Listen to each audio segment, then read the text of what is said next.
नमस्कार दोस्तों, जय श्री राम। आपका स्वागत है आपके अपने चैनल वास्तु विजय में। पीछे मैंने एक वीडियो डाला था पितृपक्ष के ऊपर, पितृदोष के ऊपर। आज उसी वीडियो को थोड़ा सा मैं और एक्सटेंड कर रहा हूँ, क्योंकि उसमें कुछ उपाय ऐसे थे जो थोड़े से खर्चीले थे। कुछ हमें लोगों के सवाल आए कि कैसे पहचाने पितृदोष। तो पितृदोष हम आपको पहचानना बताएंगे। आज कुछ आसान उपाय बताएंगे कि कैसे जिनके पास धन की कमी है, जो लंबे लंबे या महंगे महंगे उपाय नहीं कर सकते हैं या बड़े तीर्थ स्थान पर जाकर के उपाय नहीं कर सकते हैं, वो कैसे अपने पितरों की कृपा को प्राप्त कर सकते हैं कम खर्चे में और बिना किसी बड़े तीर्थ स्थान, गया, हरिद्वार, पुष्कर ऐसे स्थान पर बिना गए हुए। मैं आपका दोस्त वास्तु विजय। आप मुझसे ज्योतिषी सलाह के लिए, वास्तु संबंधित कोई सलाह के लिए संपर्क कर सकते हैं। आइए बात करते हैं आज के टॉपिक की।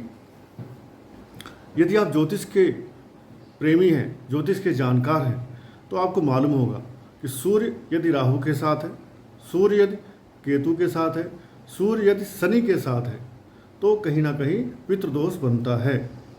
सूर्य जब राहु के साथ होता है तो राहु सूर्य का पूर्ण ग्रहण करता है, तो पितृदोष फुल बनता है। वहीं केतु जब सूर्य के साथ होता है तो केतु सूर्य का आधा ही अर्ध ग्रहण कर पाता है। तो ये केतु के साथ जब सूर्य होता है तो ग्रहण थोड़ा सा कम असर देता है।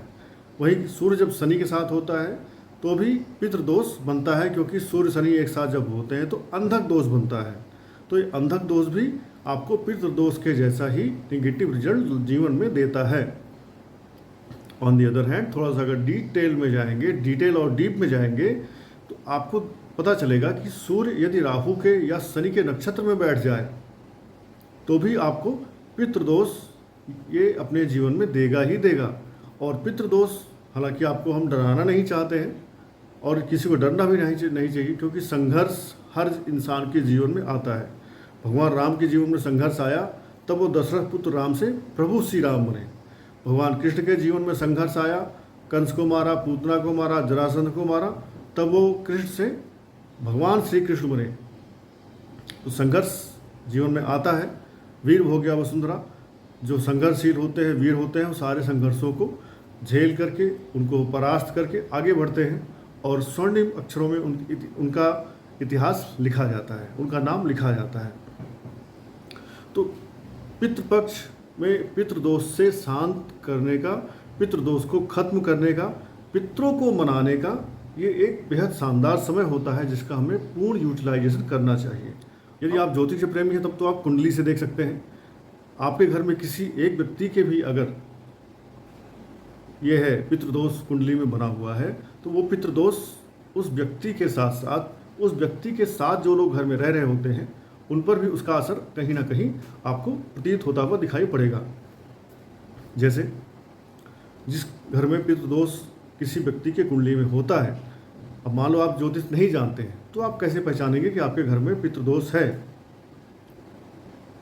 तो जहाँ पर पितृदोष होता है वहाँ पर उस घर में अक्सर सीलन बनी रहती है।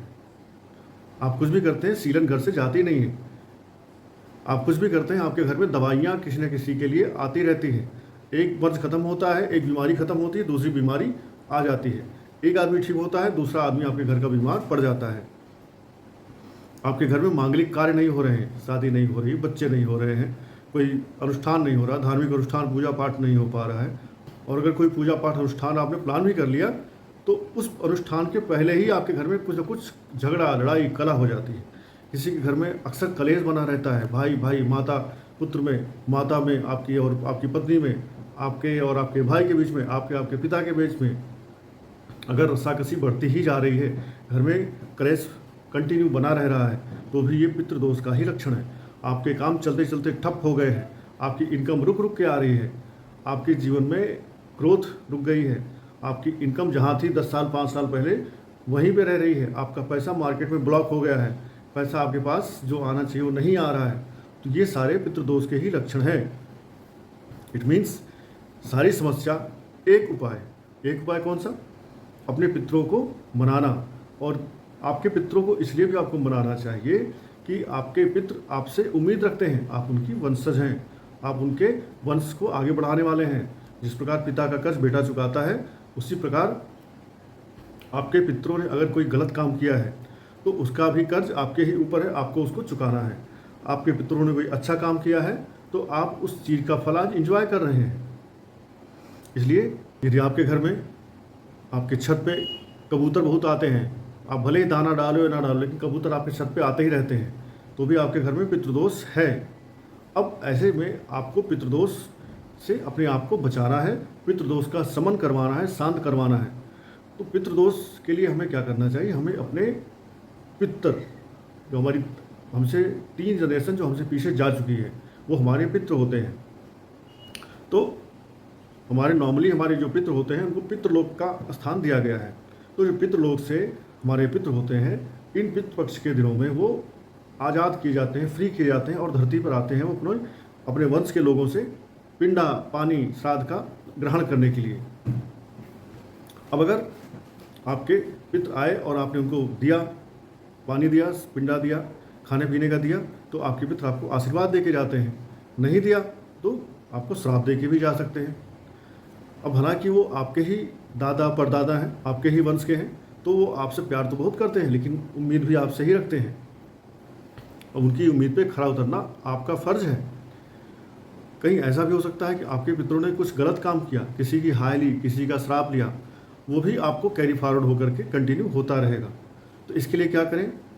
जिन लोगों को कोई बड़ा उपाय करने की समस्याएं नहीं कर पा रहे हैं, वो लोग एक आसान उपाय मैं आपको बताता हूँ।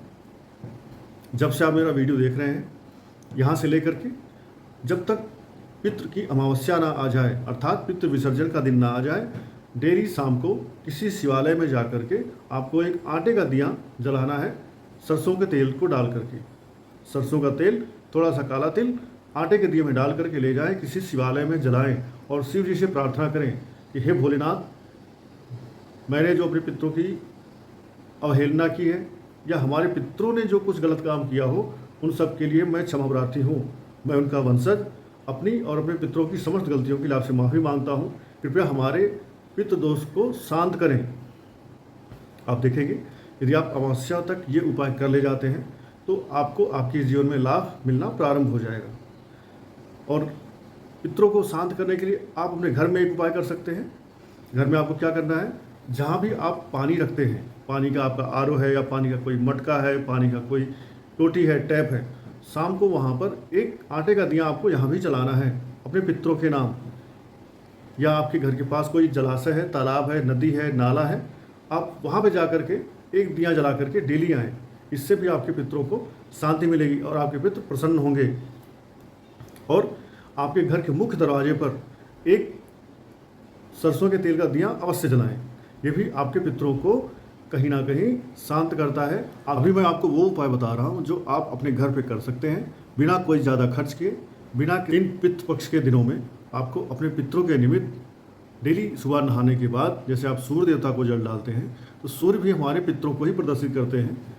सूर्य means head of the family, और हमारे जो पितृ चले गए वो भी कहीं ना कहीं हमारे फैमिली के हेड ही हैं। तो सूर्य को भी जल देना आपके पितरों को शांत करता है। पर इन पितृपक्ष के दिनों में आपको सूर्य को जल देने के साथ साथ अपने पितरों को डायरेक्ट जल देना चाहिए। ये कैसे देना है? दक्षिण दिशा की तरफ मुंह करके आपको खड़े होना है और अपने हाथों में आपको ऐसे जो जल का लोटा लेना है, ऐसे लोटा लेना है, अंगूठे को नहीं मिलाना है, और ऐसे करके लोटे से आपको अपने पितरों को जल देना है। और अपने हाथ में एक कुश होता है, कुश को रखें और अपने पितरों के प्रति ऐसे ऐसे जल गिराएं। ऐसे कम से कम 3 बार में जल आपको गिराना है। जल में आपको क्या क्या रखना है? जल, थोड़ा सा गंगा जल और काला तिल, ये तीनों आपके लोटे में होने चाहिए।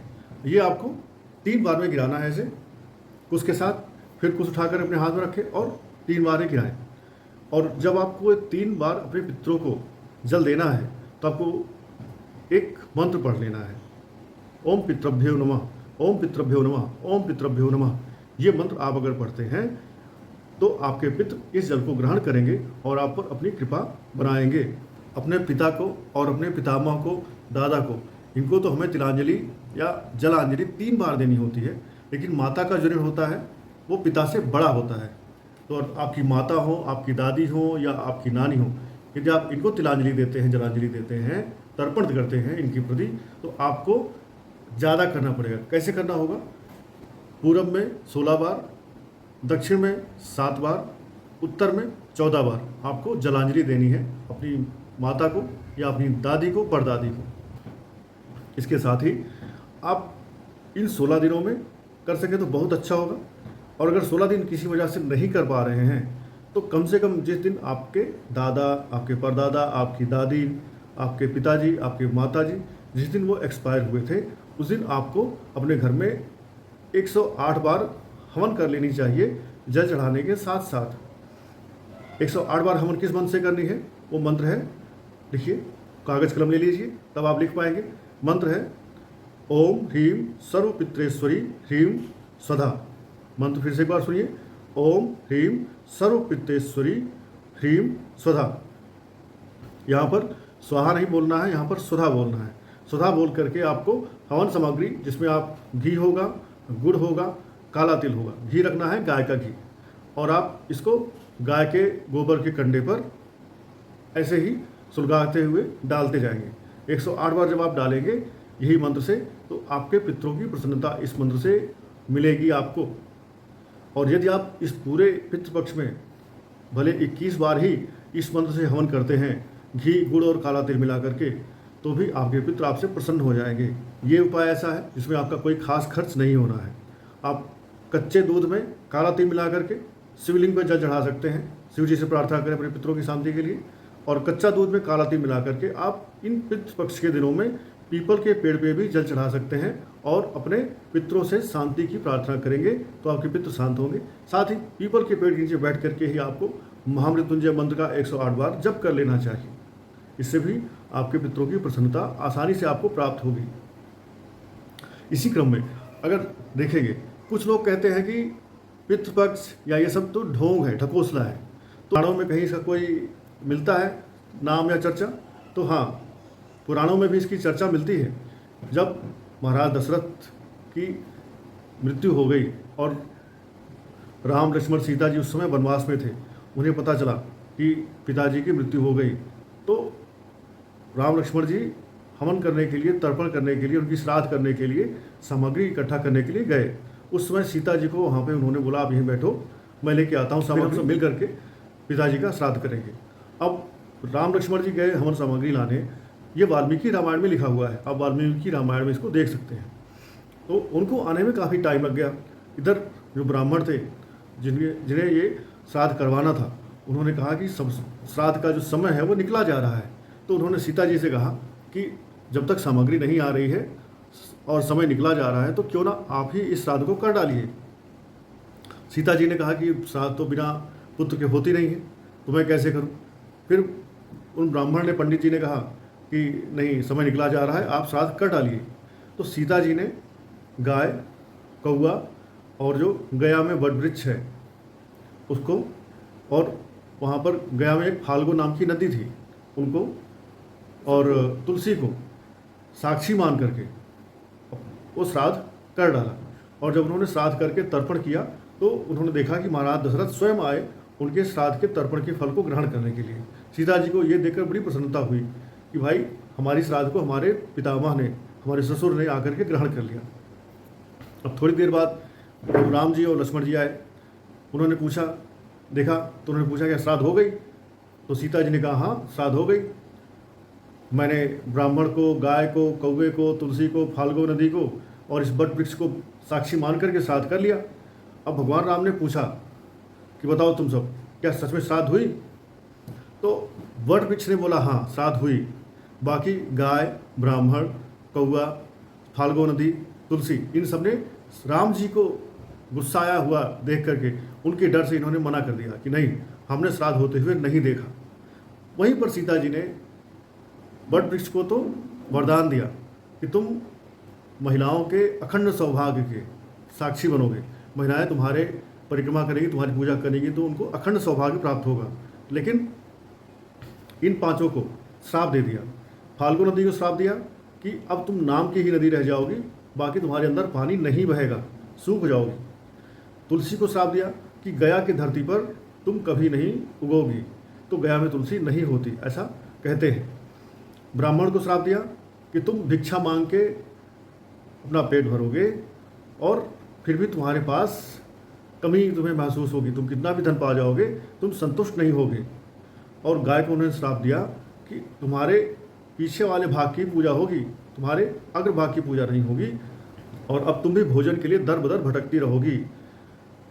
और कौवे को उन्होंने श्राप दिया कि तुम खाना खाने के लिए, अपने भोजन के लिए आपस में लड़ाई करोगे। तो कौवे भी आपस में लड़ाई करते हैं खाने को खाने के लिए, उठाने के लिए। तो इस तरह से सीता माता ने श्राप दिया इन पांचों को, जो अभी भी आपको देखने को मिलता है।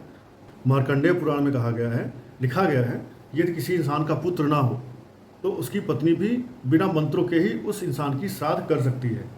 साथ ही ग्रंथों में बताया गया है कि अगर परिवार में और कुल में कोई आदमी ना हो तो उसकी जो सास होती है वो भी पिंडदान कर सकती है।